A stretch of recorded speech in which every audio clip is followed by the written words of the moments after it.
Hey guys, tonight we're taking a journey back in time, not to a serene, marble-laden paradise, but to the very arteries of the ancient Roman world, its roads. We often marvel at their engineering genius, stretching for thousands of miles across an empire. But tonight, we're going to discover the horrifying reality of Roman roads. You might imagine smooth, efficient pathways to glory. But trust me, after tonight, you'll probably be grateful for modern asphalt and suspension. A quick reality check. You, with your delicate posterior and aversion to disease, probably wouldn't survive a single mile. So, before you get comfortable, take a moment to like the video and subscribe, but only if you genuinely enjoy what I do here. And if you're feeling up to it, drop your location and local time in the comments. I'd love to see where everyone's tuning in from. Now, dim the lights. Maybe turn on a fan for that soft background hum, and let's ease into tonight's journey together. You might picture Roman roads as perfectly flat, meticulously paved surfaces, designed for speed and comfort, and in some rare, well-maintained sections, perhaps they were, but for the vast majority of your journey as a Roman traveler, you'd quickly discover that their engineering marvels were often a user nightmare. This is the truth of an engineering marvel. User nightmare. Imagine yourself setting out on a journey, perhaps from Rome itself, heading north towards Gaul, or south towards Capua. Your primary mode of transport, unless you're a high-ranking official or incredibly wealthy, is on foot. And while the roads were indeed solid and durable, built with layers of stone, gravel, and sometimes concrete, their surfaces were often incredibly uneven. You're not walking on smooth pavement. You're treading over large, often irregular paving stones, constantly having to watch your step to avoid twisting an ankle or tripping. Your feet, likely clad in simple sandals or basic leather shoes, would ache within hours from the relentless pounding on hard stone. Imagine the discomfort, mile after mile, as your joints absorb every jarring step. If you're lucky enough to afford a ride, you'd be in a carriage or cart, pulled by horses or oxen. But these vehicles had no suspension as we know it. They were essentially wooden boxes on solid wooden wheels. Imagine every rut, every uneven stone, every slight incline sending a jarring shockwave through your body. You'd be constantly bounced, rattled, and jostled, making even a short journey feel like an endurance test. Your teeth would chatter, your head would ache, and your entire body would be sore by the end of the day. This wasn't a leisurely ride, it was a physical ordeal, often leaving passengers bruised and exhausted. A common historical fact is that Roman roads were built for military efficiency, not traveler comfort, prioritizing straight lines and durability over smooth surfaces. The straightness of Roman roads, while an engineering triumph, also contributed to their discomfort.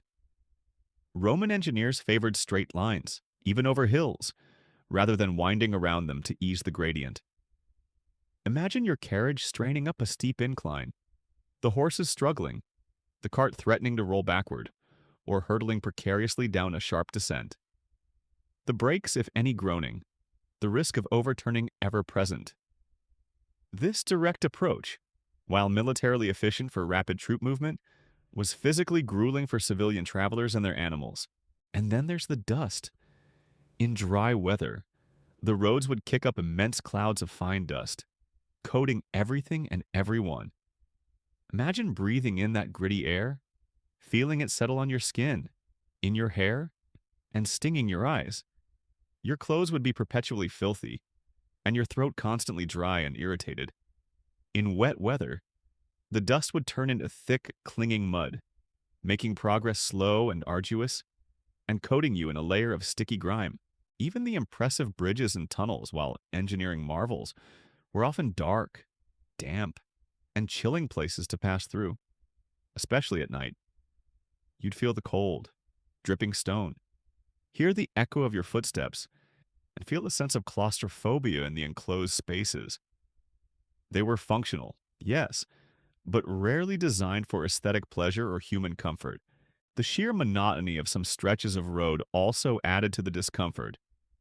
While some areas passed through varied landscapes, Long stretches could be remarkably uniform, mile after mile of the same paving stones, bordered by the same fields or sparse forests. Imagine the mental toll of this endless repetition, with little visual stimulation to break the tedium, especially if you were traveling on foot. Finally, consider the constant wear and tear on your belongings. The jarring motion of carts and the dust would damage goods, leading to breakages and contamination. This meant that precious cargo had to be meticulously packed and protected, adding another layer of logistical headache to any journey. Your possessions, much like your body, were constantly at risk of being damaged by the very roads that were supposed to facilitate their transport. So, as you slowly succumb to the gentle pull of sleep, imagine the relentless jarring, the choking dust, and the aching body that characterized a journey on a Roman road. For all their legendary status as feats of engineering, for the common traveler, they were often a source of profound discomfort and physical endurance. Your smooth, quiet car ride home suddenly feels like an unimaginable luxury compared to the brutal reality of ancient Roman travel. You've just survived in your imagination. Thankfully, the jarring, dusty reality of a Roman road, a testament to their engineering but a nightmare for travelers. Now, let's talk about what lurked along those roads. Forget scenic rest stops and friendly faces. The truth of the perils of travel bandits and beasts reveals a constant, terrifying threat that made every journey a gamble with your life and possessions. Imagine you are a Roman traveler, perhaps a merchant transporting valuable goods, a provincial official heading to Rome, or simply a citizen visiting relatives in a distant town. You're not traveling alone, if you can help it. You'd probably join a larger group, a caravan, or hire armed guards, because the roads, for all their strategic importance, were incredibly dangerous. The most immediate human threat came from bandits and highwaymen. These weren't just petty thieves, they were often organized gangs, preying on travelers in isolated stretches of road, dense forests, or mountainous passes. Imagine your carriage suddenly being ambushed. You hear shouts, the clash of weapons, the terrified whinnies of horses. Armed men, often ruthless and desperate, emerge from the tree line. Your guards, if you have them, might fight bravely, but they could easily be outnumbered or overwhelmed. A common historical fact is that banditry was a pervasive problem across the Roman Empire. Despite efforts to suppress it, if you were robbed, you could lose everything: your money, your goods, your means of travel. But often, it was far worse. Imagine being left stranded, perhaps injured, in the middle of nowhere, miles from the nearest town or roadside inn. You could be stripped naked, tied up, or even killed. For women, the threat of abduction or sexual violence was a horrifying reality. The terror of such an encounter would leave indelible psychological scars, even if you survived. Beyond organized banditry, there was also the constant risk of rogue soldiers or deserters. While the Roman army was a force for order, individual soldiers, particularly those far from legionary camps or on the fringes of discipline, could turn to banditry. Imagine encountering a group of armed men in the distinctive Roman uniform, only to realize they are not there to protect you, but to rob you. This betrayal of trust, the turning of symbols of order into agents of chaos, added another layer of fear to your journey. Historians still debate the true extent to which desertion and rogue military elements contributed to widespread banditry across different periods of the Roman Empire. But their presence was certainly a recognized threat. But humans weren't the only danger. The vast, untamed wilderness that often bordered Roman roads was home to wild beasts. Imagine hearing the howl of wolves in the distance as night falls, or the snort of a wild boar as you pass through a dense forest. Lions and bears, though rarer in heavily settled areas, were still present in some regions of the empire, particularly in the east. You'd be constantly vigilant, especially if traveling at dawn, dusk, or night, knowing that a hungry predator could emerge from the shadows at any moment. For those traveling with livestock, herds of sheep, goats, or even horses, the threat of predators was even more immediate. Imagine the panic as a pack of wolves scatters your herd, or a bear attacks your valuable animals. protecting your livelihood and your very life. From these natural dangers was a constant struggle, adding another layer of brutal reality to your journey. Even seemingly innocuous animals could pose a threat. Venomous snakes, scorpions, or insects could be encountered on the roads or when resting by the roadside. Imagine stepping on a snake in the tall grass, or finding a scorpion in your makeshift camp, facing a painful bite that, in an era without modern antivenom, could easily be fatal. The very terrain itself could be an adversary. As we discussed, Roman roads were often built straight through difficult landscapes. Imagine treacherous mountain passes, where narrow paths wound along sheer drops, constantly threatening a misstep that could send your cart tumbling down into a ravine. Or dense, overgrown forest where visibility was limited, providing perfect cover for ambushes from both human and animal predators. The road, while engineered, often plunged you into environments that were inherently hostile. This constant threat of bandits and beasts meant that every journey was infused with a pervasive sense of anxiety. You couldn't truly relax, couldn't simply enjoy the scenery. Your senses would be heightened, your hand always near a weapon, your mind constantly calculating risks. The peaceful image of Roman roads as conduits of commerce and culture often overshadows the grim reality that they were also pathways of peril, where life and death could hang in the balance with every mile. Historians often examine Roman military records and legal documents for clues on how the state attempted to secure its vast road network, but the evidence consistently points to banditry remaining a significant concern throughout the empire's history. So, as you slowly succumb to the gentle pull of sleep, imagine the constant vigilance, the hidden fears, and the very real dangers that lurked along the legendary Roman roads. From ruthless bandits to hungry beasts, every journey was a testament to courage, or perhaps desperation, in a world far more untamed than we often perceive. Your secure, climate-controlled travel today is an unimaginable luxury compared to the terrifying gamble of ancient Roman road trips. You've just navigated the terrifying gauntlet of bandits and beasts that stalked Roman roads, realizing that danger lurked far beyond the city walls. Now, let's talk about another relentless adversary that travelers face: the elements themselves. Forget paved roads and climate control. The truth of weather's wrath, mud, dust, and ice reveals a constant, grueling battle against nature's fury that made Roman travel an agonizing ordeal. Imagine you are a Roman traveler, perhaps a legionary on march, a merchant with a laden cart, or a messenger hurrying with vital dispatches. Your journey is dictated not just by distance, but by the unpredictable whims of the sky. First, consider the relentless dust during dry seasons. Roman roads, for all their solid construction, were not covered with modern asphalt. They were made of packed earth, gravel, and large paving stones.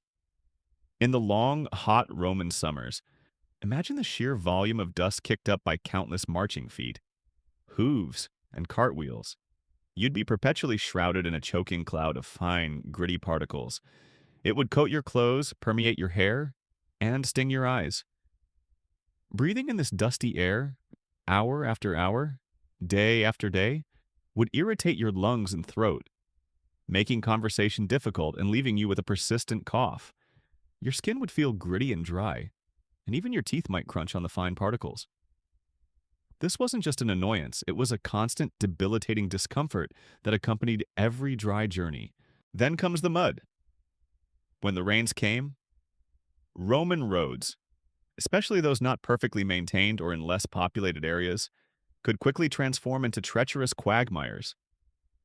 Imagine your feet sinking into thick, clinging mud with every step, sucking at your sandals and making progress agonizingly slow.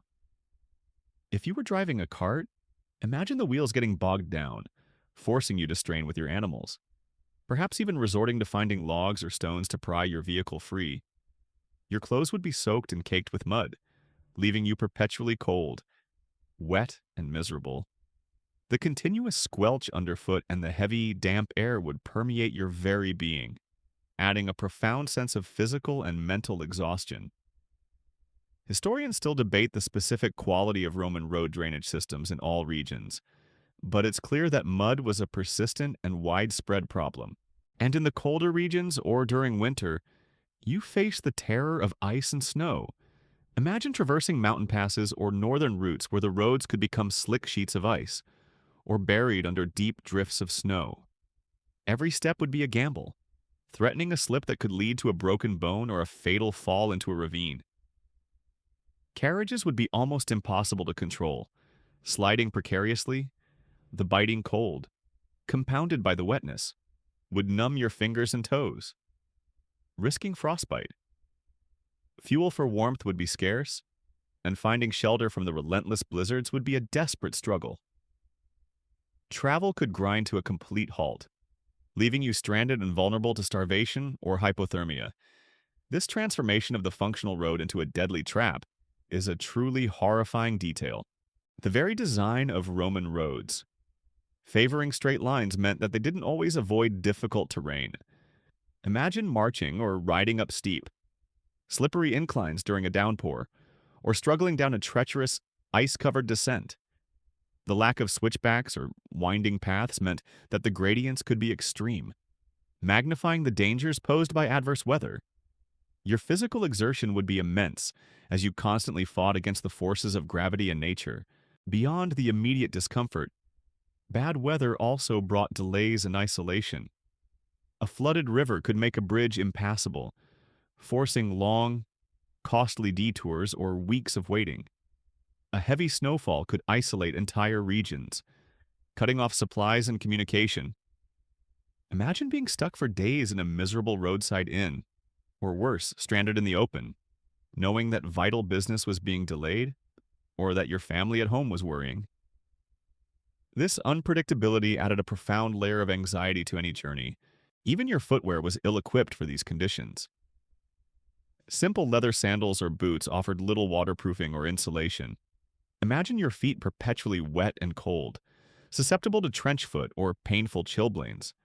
The constant dampness would also contribute to skin infections and general discomfort, turning a simple journey into a grueling test of endurance for your lower extremities. The sun, while sometimes a welcome warmth, could also be an adversary. In the intense heat of summer, especially in the southern provinces, long journeys on exposed roads could lead to heat stroke and severe dehydration. Imagine feeling your head pound, your vision blur, and your body weaken under the relentless sun, with only infrequent access to often warm or brackish water. The very element that helped dry the roads could, in turn, become a silent killer.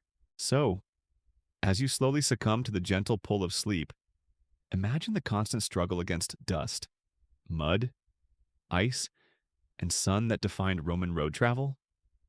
For all their engineering might, the Romans were still at the mercy of the elements, making every journey a testament to endurance, and often to suffering. Your climate-controlled car with its smooth ride and endless water bottles feels like an impossible luxury compared to the agonizing reality of ancient Roman travel through weather's wrath.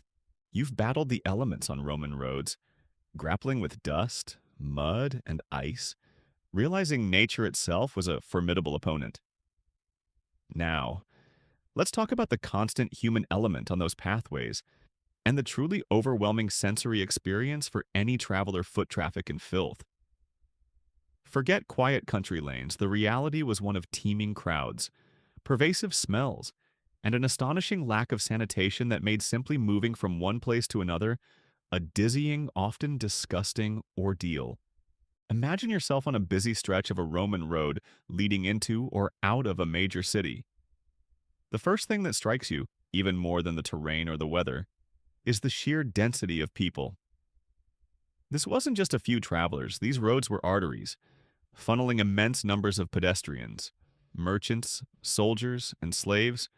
You'd be constantly jostling for space, bumping shoulders, and trying to navigate through a slow-moving, often chaotic throng. There was no concept of traffic lanes or pedestrian walkways in the modern sense.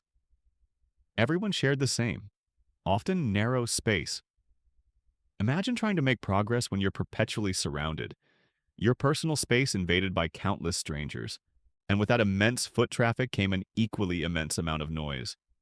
You'd hear the incessant chatter of voices, the shouts of vendors, the arguments of wagon drivers, the bleating of livestock, and the clatter of hooves and wooden wheels on stone. This cacophony was relentless, a constant assault on your ears that made quiet conversation or peaceful reflection impossible. Even trying to hear your own thoughts above the din would be a challenge.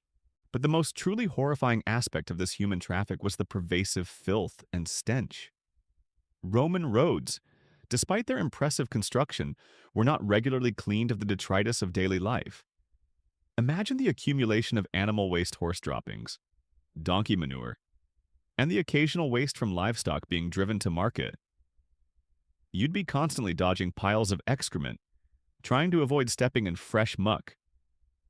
The smell, especially in warmer weather, would be overwhelming, a pungent mix of ammonia and decay. And it wasn't just animal waste. Human waste was also a problem.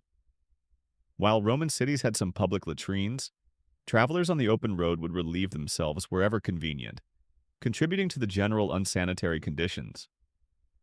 Imagine catching the foul odor as you pass a secluded bush or a roadside ditch. This lack of proper waste disposal meant that the air along the roadsides was often thick with a truly nauseating medley of smells. A common historical fact is that Roman towns often lacked comprehensive waste removal systems, pushing much of the problem to the outskirts and connecting roads. Compounding the smell was the dust and mud, which we've already discussed. But now imagine it coated with all this organic matter. In dry weather, the dust would carry the desiccated remnants of waste, circulating it in the air you breathe. In wet weather, it would turn into a thick, putrid mud, clinging to your feet and clothes, spreading the filth with every step. You'd be covered in a layer of grime that wasn't just dirt, but a truly unsanitary mixture. Your simple footwear offered little protection, meaning your feet were perpetually exposed to this unsavory ground. This combination of dense crowds and rampant filth made Roman roads a prime vector for the spread of disease. Every cough, every sneeze, every unwashed hand, every pile of contaminated waste contributed to an environment where illnesses could spread rapidly. You'd be walking through a constant cloud of potential pathogens, unknowingly inhaling or stepping in the very agents of sickness. Imagine feeling a sudden illness coming on, knowing you've been exposed to countless sources of contagion along your journey. This invisible threat, carried by the very foot traffic that made the roads functional, is a truly horrifying detail. Furthermore, the general lack of personal hygiene among travelers added to the collective miasma.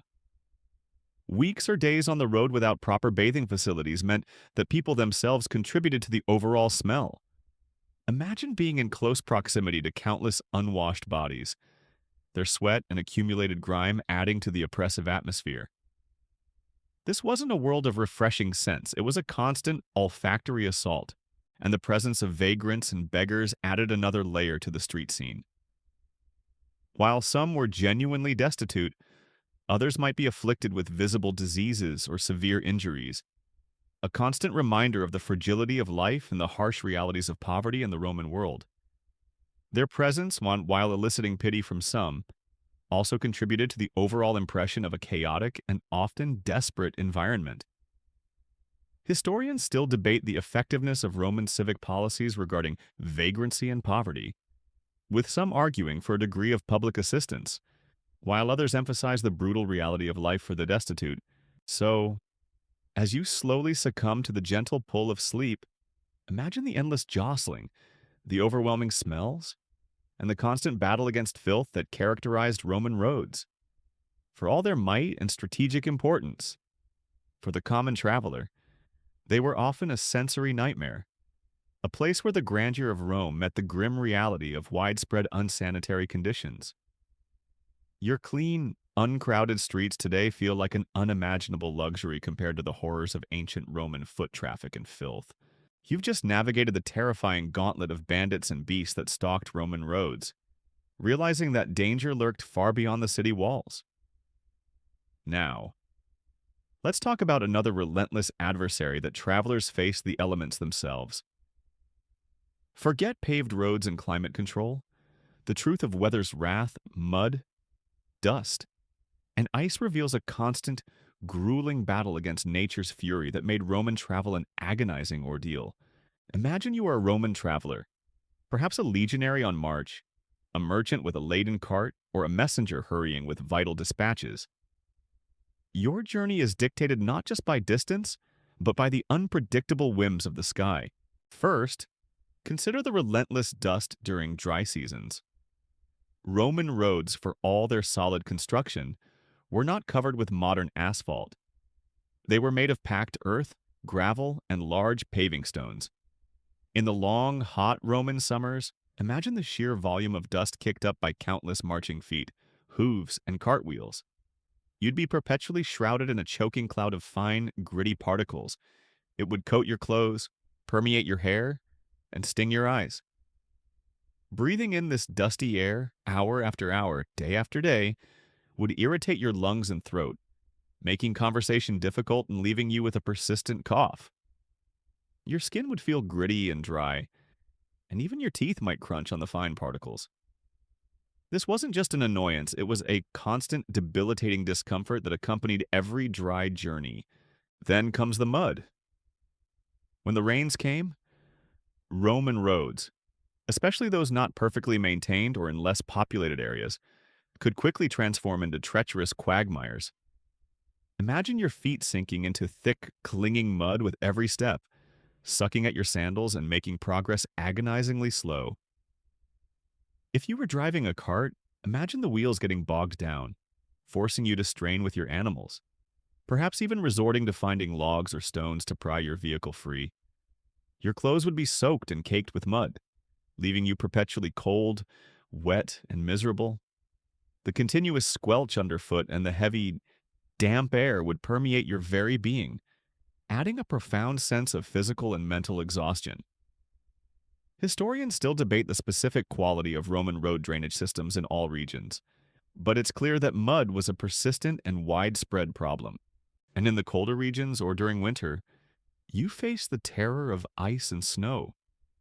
Imagine traversing mountain passes or northern routes where the roads could become slick sheets of ice, or buried under deep drifts of snow. Every step would be a gamble, threatening a slip that could lead to a broken bone or a fatal fall into a ravine. Carriages would be almost impossible to control, sliding precariously. The biting cold, compounded by the wetness, would numb your fingers and toes. Risking frostbite. Fuel for warmth would be scarce, and finding shelter from the relentless blizzards would be a desperate struggle. Travel could grind to a complete halt, leaving you stranded and vulnerable to starvation or hypothermia. This transformation of the functional road into a deadly trap is a truly horrifying detail. The very design of Roman roads, favoring straight lines, meant that they didn't always avoid difficult terrain. Imagine marching or riding up steep, slippery inclines during a downpour, or struggling down a treacherous, ice-covered descent. The lack of switchbacks or winding paths meant that the gradients could be extreme, magnifying the dangers posed by adverse weather. Your physical exertion would be immense as you constantly fought against the forces of gravity and nature. Beyond the immediate discomfort, bad weather also brought delays and isolation. A flooded river could make a bridge impassable, forcing long, costly detours or weeks of waiting. A heavy snowfall could isolate entire regions, cutting off supplies and communication. Imagine being stuck for days in a miserable roadside inn. Or worse, stranded in the open, knowing that vital business was being delayed, or that your family at home was worrying.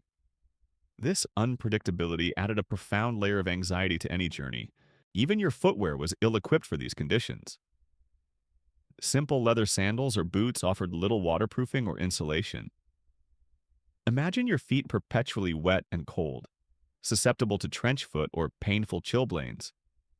The constant dampness would also contribute to skin infections and general discomfort, turning a simple journey into a grueling test of endurance for your lower extremities.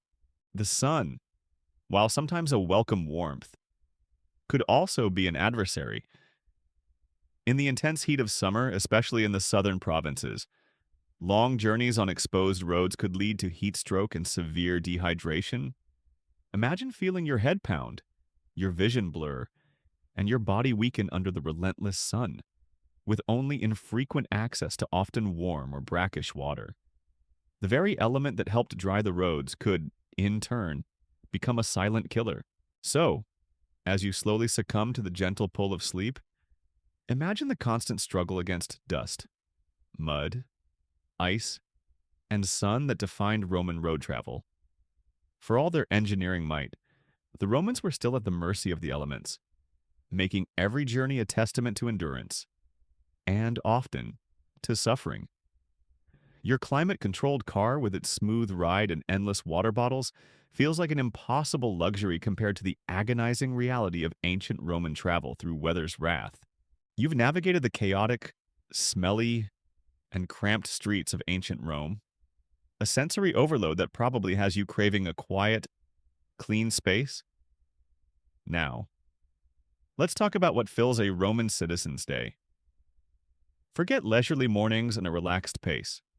The truth of the daily grind and social hierarchy reveals a relentless cycle of work, obligation, and a rigid social structure that determined your entire existence, leaving little room for upward mobility or personal freedom. Imagine waking up, as we discussed, in your crowded insula apartment building. Your day begins early, long before the sun is fully up. For most Romans, even those of modest means, there was no concept of a weekend or a clear division between work and leisure. Life was a constant hustle. If you're a plebeian, a common citizen, your morning might involve heading to the forum to find work.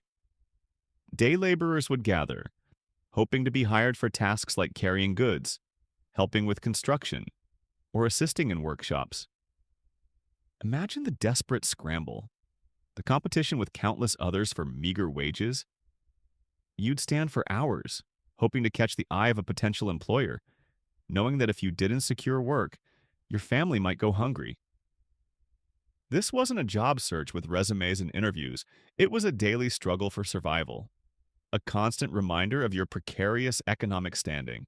For those with a trade, like a baker, a shoemaker, or a potter, your day would be filled with repetitive, physical labor. Imagine shaping clay, hammering leather, or tending an oven for hours on end, often in cramped, dimly lit workshops. The work was demanding, and the hours were long. You worked until the light faded, or until your body simply couldn't take anymore. There were no labor laws, no unions, no concept of overtime pay. Your productivity was directly tied to your survival, even if you were a more affluent citizen, perhaps a patrician or a wealthy equestrian. Your day was still far from leisurely, though different in its demands. Your mornings would be filled with the salutatio, a ritual where your clients' lesser citizens seeking patronage would visit your home to pay their respects and seek favors. Imagine a constant stream of people flowing through your house, each with their own requests, petitions, and demands on your time. You'd have to listen, offer advice or feigned interest, and maintain your network of influence. This wasn't personal interaction, it was a fundamental social obligation, crucial for maintaining your status and power. A common historical fact is that a Roman patron could have hundreds, even thousands of clients, each expecting some level of attention. After the salutatio, your day would be filled with public duties. If you were a senator, you'd attend meetings in the curia, engaging in long, often tedious debates. If you were a magistrate, you'd be overseeing public works, administering justice, or managing city affairs. Imagine hours spent in crowded, noisy public buildings, listening to speeches, reading documents by flickering oil lamps, and making decisions that affected thousands of lives. The political game was cutthroat, filled with endless machinations and rivalries, as we'll explore later. Throughout all of this, the rigid social hierarchy dictated every aspect of your life. You were born into your social class, and it was incredibly difficult to move up. At the very top were the patricians, the ancient aristocratic families, holding immense power and prestige. Below them were the equestrians, wealthy businessmen and landowners. Then came the vast majority of plebeians, ordinary citizens, and at the very bottom, forming the backbone of Roman society, were the slaves who had no rights whatsoever. Imagine the pervasive sense of your place in this hierarchy. Every interaction, every public space, every opportunity was defined by your social standing. As a plebeian, you would defer to those above you, understanding your limited agency. As a patrician, you were constantly aware of your responsibilities and the need to maintain your family's honor and influence. There was little room for individual expression or challenging the established order without severe consequences. Historians still debate the true fluidity of social mobility within Roman society, with some arguing for more upward movement than traditionally assumed, while others emphasize the overwhelming rigidity of the class system. Even your public life, often portrayed as a symbol of Roman democracy, was deeply influenced by this hierarchy. While all male citizens could vote in theory, the voting assemblies were structured in a way that gave disproportionate power to the wealthy classes, effectively marginalizing the plebeian voice. So, while you might feel a sense of civic duty, your actual influence on the grand decisions of the republic or empire was often negligible. So, as you consider the life of a Roman citizen, remember the relentless daily grind, whether it was physical labor or demanding social obligations. Remember the constant jostling within a rigid social structure that determined your opportunities and your very worth. There was little time for personal pursuits, and even less for challenging the powerful. The Roman dream was often a grueling reality, making you appreciate the possibilities and freedoms of your own modern social landscape, doesn't it? You've explored the harsh realities of Roman justice, a system that favored the powerful and often meted out brutal punishments. Now, let's shift our gaze to another fundamental, and often terrifying, obligation for a Roman citizen military service. A grueling obligation. Forget the romanticized images of invincible legions marching to glory. The truth was a life of harsh discipline, constant physical demands, and a terrifying proximity to death and dismemberment on distant battlefields. Imagine yourself as a young Roman citizen, a farmer or craftsman, going about your daily life. Suddenly, the call comes. Whether it's the Republic or the Empire, the demands of military service were ever present. You are a citizen, and therefore you owe service to Rome. This isn't a choice for most, it's a fundamental obligation. You say goodbye to your family, knowing that you might not see them again for years. If ever, your first taste of military life is the harsh discipline. The Roman legions were not built on gentle persuasion. You are immediately thrust into a world of relentless training, overseen by centurions who wielded the vitis, a vine stick, with brutal efficiency. Imagine marching for miles in full armor, carrying your heavy pack, day after day, under the blazing sun or in the pouring rain. Your body aches, your feet blister, but you dare not fall behind or complain. Disobedience, sloppiness, or cowardice were met with immediate brutal punishment, flogging, public humiliation, or even execution for serious offenses. You learn quickly to obey every command without question, to become a cog in a vast, unforgiving machine. A common historical fact is that Roman soldiers were often made to march 20 miles a day carrying up to 60 pounds of gear. That's a serious workout. Then comes the physical training. You spend hours drilling, learning to wield your gladius short sword and pilum javelin, practicing shield formations like the testudo tortoise formation. Imagine the repetitive motions, the aching muscles, the sweat stinging your eyes. You're expected to be a peak physical specimen, capable of enduring prolonged combat and arduous campaigns. This wasn't just about fighting, it was about transforming you from a civilian into a hardened, ruthless killing machine ready to face any enemy. But the true horror came on the battlefield. This was not a neat, choreographed dance. It was a chaotic, bloody, and terrifying maelstrom. Imagine the roar of thousands of men, the clash of steel, the thud of blows, the screams of the wounded and dying. You are pressed shoulder to shoulder with your comrades, your shield interlocking with theirs, forming an impenetrable wall. You push forward, thrusting your sword, parrying blows, fighting for your life against an enemy who is just as determined to kill you. The air is thick with dust, sweat, and the metallic tang of blood. You smell fear and the stench of disemboweled bodies. The risk of death or grievous injury was incredibly high. A direct hit from a sword, a spear through your shield, or an arrow finding its mark could end your life in an instant. But often, it was far worse. Imagine suffering a deep gash from an enemy blade, knowing that without proper medical care, infection could slowly consume your limb, leading to a lingering, agonizing death. Amputations, without anesthesia or antiseptics, were a horrific last-ditch effort to save a life. Often failing, you'd witness comrades losing limbs, their faces contorted in pain, destined for a life of begging or dependence, if they survived at all. Historians still debate the specific psychological impact of constant exposure to battlefield trauma on Roman soldiers, but it's clear many suffered from what we would now recognize as PTSD.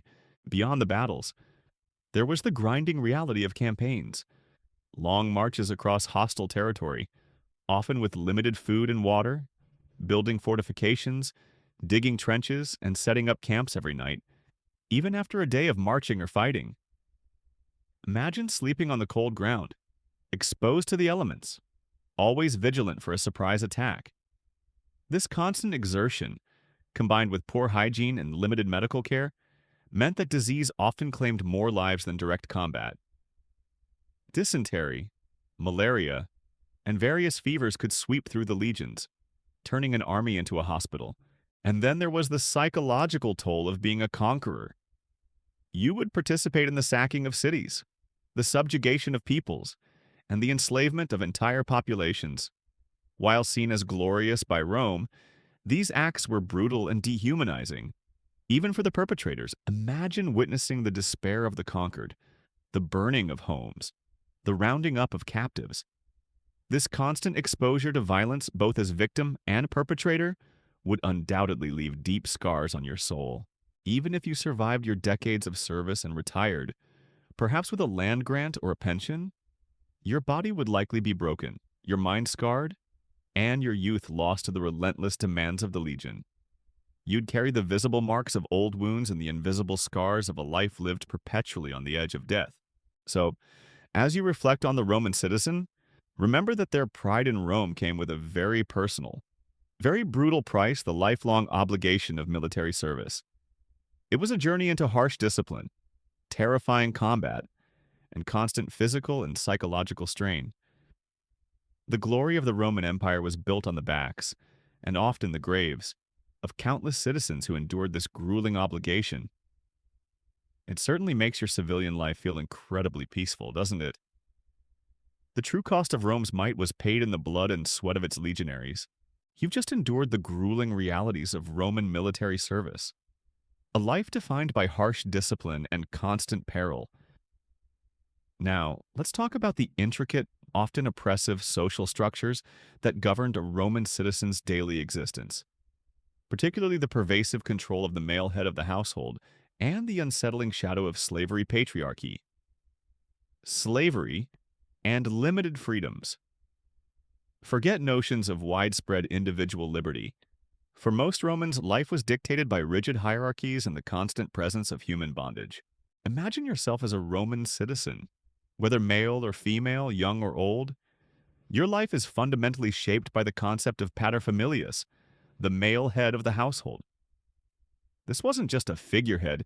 He held immense legal and social power over every member of his family, regardless of their age. He had patria potestas, literally fatherly power, which, in its earliest form, gave him the right of life and death over his children, even adult sons. While this absolute power diminished somewhat over time, it remained a formidable force. As a Roman woman, your freedoms were profoundly limited. Your existence was almost entirely defined by your male relatives. As a daughter, you were under your father's patria potestas. When you married, you typically passed into the legal control of your husband, though some forms of marriage allowed you to remain legally under your father's authority. which offered some advantages. Your primary role was to manage the household, bear and raise children, and generally maintain your family's honor. Imagine having no independent legal standing, no right to own property without male guardianship, and no say in your own marriage. Your voice in public life was virtually non-existent. While wealthy women might exert influence behind the scenes, their official status was always secondary to men. A common historical fact is that Roman women could not vote, hold public office, or serve in the military. Your entire life was largely lived within the confines of the domestic sphere. Dictated by the men around you, even as a Roman son, your freedoms were restricted until your paterfamilias died or formally emancipated you. You couldn't legally own property independently, sign contracts, or even truly choose your own career or marriage partner without your father's consent. Even if you were a grown man with your own family, imagine being a seasoned general, returning from a victorious campaign, but still legally beholden to your elderly father's will. This system, while providing stability, also fostered dependence and limited individual agency, even for those who would one day inherit power. Historians still debate the practical application of patria potestas in later Roman periods, with some arguing its enforcement was often more lenient than its legal definition, while others emphasize its pervasive psychological and social control. But the most disturbing aspect of Roman society was the ubiquitous presence of slavery. Rome was a slave-owning society on a massive scale. Slaves were everywhere in the fields, mines, workshops, and every Roman household, from the humblest to the most opulent. They were considered property, not persons, and had no rights whatsoever. Imagine yourself as a slave in Rome. You might have been born into slavery, captured in war, or sold into it due to poverty. Your life is one of forced labor and absolute submission. You can be bought, sold, beaten, tortured, or even killed by your owner with little to no legal consequence. Your body is not your own. You have no family in the legal sense, no property, no ability to make your own choices. Imagine the constant fear, the gnawing anxiety, knowing that your life could be ended on a whim, or that you could be separated from any loved ones you might have at any moment. The sheer indignity and dehumanization of this existence are profound.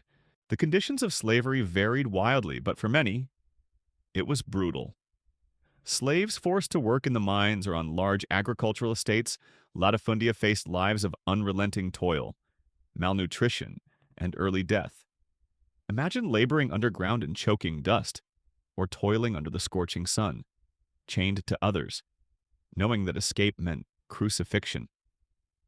Domestic slaves in wealthy households might have had better physical conditions, but they were still subject to the whims and cruelties of their masters, including sexual exploitation. A common historical fact is that estimates of the slave population in Roman Italy at its peak range from 2 to 3 million constituting roughly 30–40% of the total population. The sheer scale of slavery meant that, even for free citizens, life was touched by this institution.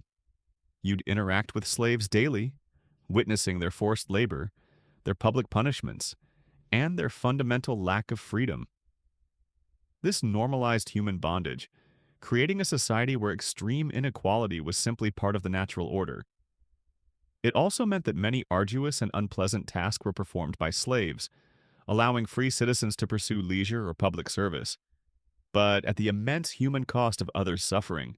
Even if you were a free citizen, your freedoms were limited by patronage, social expectations, and the overarching power of the state. Your life was structured, ordered, and often constrained by forces far beyond your individual control. So, as you reflect on what it meant to be a Roman citizen, remember that it wasn't a universal experience of freedom and grandeur. For most, it was a life lived under the strictures of patriarchy, where women and children had limited agency, and for millions, it was the dehumanizing reality of chattel slavery, an institution that underpinned the entire Roman economy and society.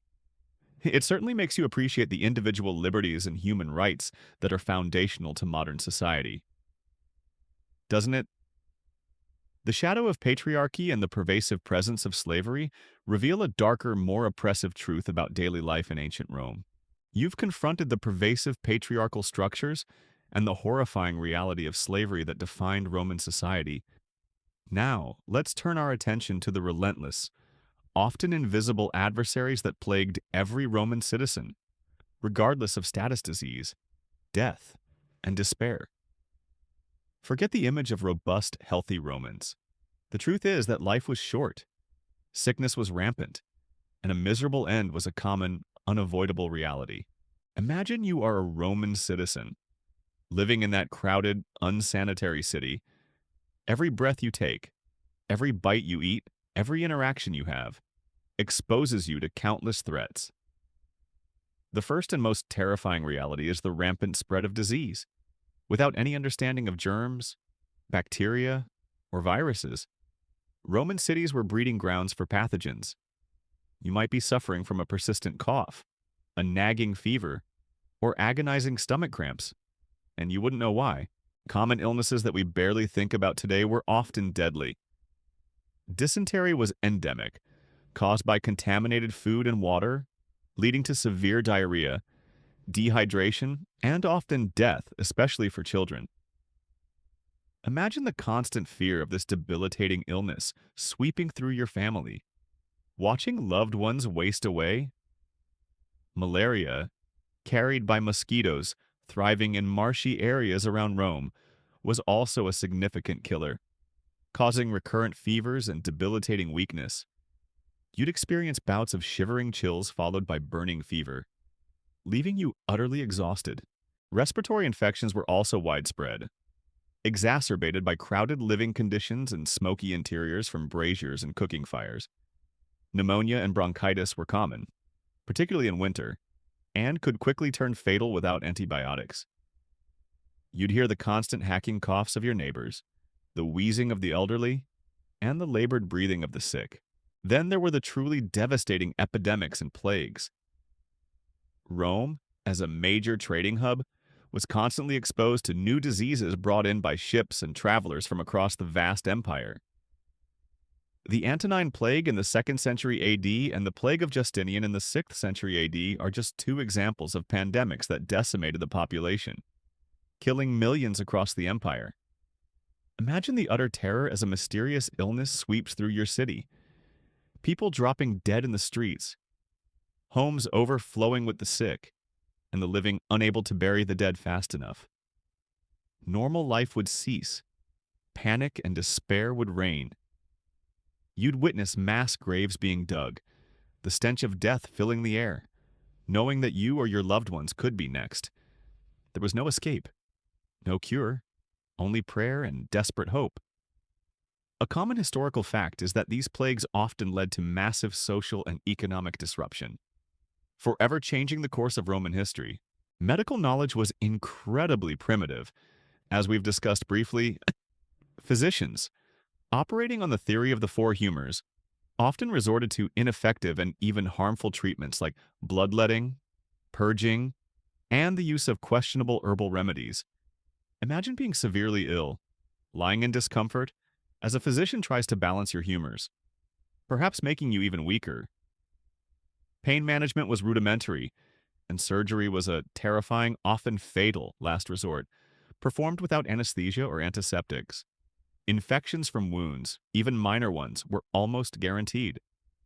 Historians still debate the true efficacy of Roman medical practices, often highlighting that while some surgical techniques were advanced for their time, the lack of germ theory was a fatal flaw. This constant threat of disease led to incredibly high mortality rates and a shockingly short life expectancy. The average Roman citizen probably lived into their 20s or 30s.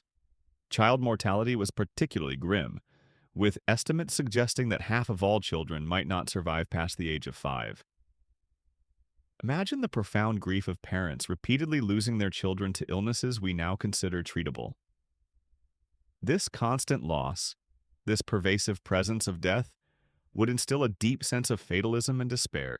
Even if you survived the diseases of childhood and early adulthood, your body would likely be worn down by constant labor, poor nutrition, and chronic ailments. Old age, if you reached it, was often a period of physical decline, pain, and reliance on others. There were no comfortable retirement homes, no advanced medical interventions to prolong life or alleviate suffering. The concept of mental health was also poorly understood.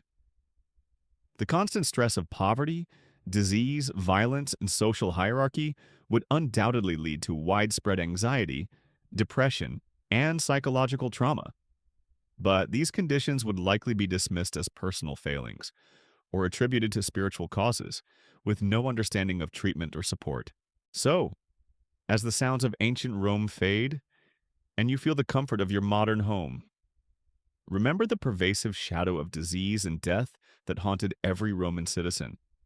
Life was a constant struggle against unseen enemies, a battle often lost with devastating consequences for individuals and communities. The grandeur of Rome was built on the backs of a population that lived short, often painful lives, constantly battling illness and facing a high probability of an early, undignified end. It certainly makes you grateful for modern medicine and public health, doesn't it? The awful truth of disease and death is perhaps the most fundamental and unsettling reality of being a Roman citizen. You've confronted the omnipresent threat of disease and the grim reality of short, painful lives that shadowed every Roman citizen. Now, let's consider the ultimate authority that towered over all aspects of Roman existence. A power that could elevate or crush you on a whim, the emperor's whim. Powerless in Rome. Forget the idea of widespread democratic participation after the Republic. The truth is that under the empire, every Roman citizen, from the lowliest plebeian to the highest senator, lived at the mercy of a single man's absolute power. A power that could be benevolent one day and terrifyingly capricious the next. Imagine yourself as a Roman citizen under the empire. The vast, sprawling bureaucracy of Rome might seem to govern everything, but at its apex sits one individual, the emperor. His word is law. His moods can dictate the fate of millions. You might live a seemingly ordinary life, but always, in the back of your mind, is the awareness that your well-being, your property, and even your life can be instantly changed by a single imperial decree or a sudden display of imperial displeasure. Consider the arbitrary nature of imperial power.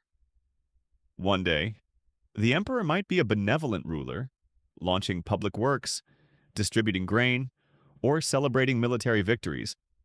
The next, he could be consumed by paranoia, cruelty, or madness. Think of emperors like Caligula, Nero, or Domitian. Imagine living under a ruler who might, on a whim, demand your property, force you to divorce your spouse, or even condemn you to death for a perceived slight, a bad joke, or simply because he was bored. There was no real system of checks and balances on this power. The Senate became largely a rubber stamp, and the people had no direct say. Your rights as a citizen, while theoretically existing, could be easily overridden by imperial fiat. This arbitrariness fostered a deep sense of fear and self-preservation. You'd be incredibly careful what you said. Even in private, whispers of treason, maestas lèse majesté, or insult to the emperor's dignity, could lead to swift and brutal consequences. Informers or delatores were rampant, eager to curry favor by denouncing others. Imagine having to constantly watch your tongue, to flatter the powerful, and to avoid attracting any unwanted attention from those connected to the imperial court. Even a casual dinner conversation could be overheard and twisted into an accusation. A common historical fact is that many prominent Romans, including senators and philosophers, were executed or forced to commit suicide on spurious charges of treason under various emperors. The emperor's whim also affected your economic security. He could impose new taxes, confiscate property, or embark on ruinous wars that depleted the treasury and your personal wealth. His building projects, while impressive, could demand immense resources and forced labor.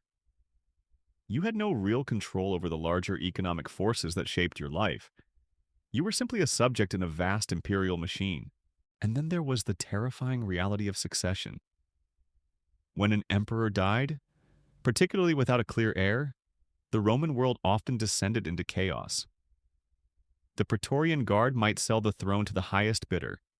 Rival generals might declare themselves emperor, leading to civil wars that ravaged the provinces and brought instability to the very heart of Rome. Imagine living through periods of such profound uncertainty, where the very foundation of your society was shaking, and legions clashed in bloody power struggles. Your safety, your livelihood, and your peace of mind were constantly at risk during these transitions. Historians still debate the extent to which the imperial succession crisis was an inherent flaw in the Roman system, or a result of specific personalities and events. Even if you were a high-ranking official, a senator, or a general, you were still vulnerable. Your proximity to power meant you were also closer to danger. You could be dismissed, disgraced, or forced to commit suicide on a moment's notice.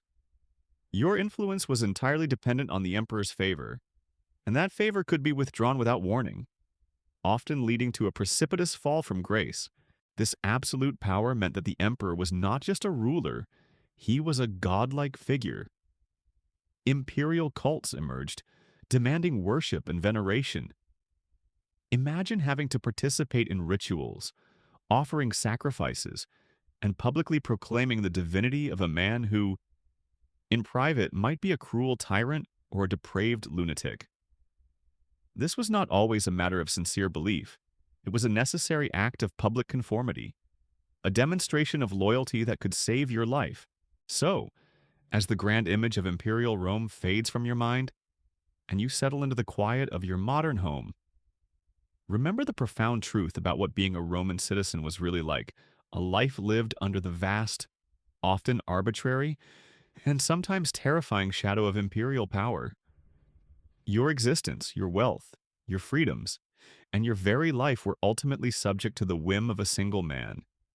It certainly makes you appreciate the democratic safeguards and limitations on power that define your own society, doesn't it? The splendor of Rome came with a very real and often terrifying price of personal powerlessness. You have traveled through the harsh experiences of a Roman citizen, a life of hardship in a crowded city, relentless labor, the constant threat of disease and poverty, squalid housing, the brutality of the arena, a harsh legal system, burdensome military service, the oppression of patriarchy and slavery, and ultimately powerlessness against the will of the emperor. As you drift off to sleep, leave behind images of a world where greatness often came with suffering, where absolute power brought both splendor and brutality. Tonight, you have seen a less rosy side of history, where Rome's splendor was built on a foundation of trial, a reminder that life under the Roman banner was far more complex and harsh than we often imagine.